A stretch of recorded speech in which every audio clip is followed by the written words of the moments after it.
The key words in today's gospel is to remain in Jesus, to dwell in Him, and to abide in Him. And our Christian life, our Christian vocation is all about being close to Jesus, to abide with Jesus, to dwell in Him. Our Christian vocation calls us to do the same.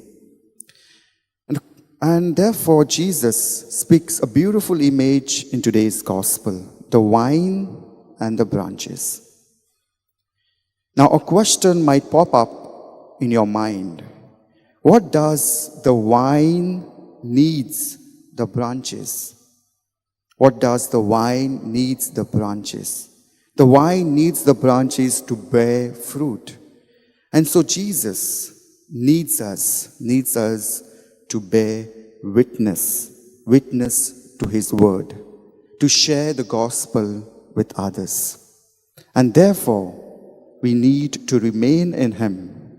And when we remain in Him, Jesus remains in us. Secondly, we are called to remain in Him not passively.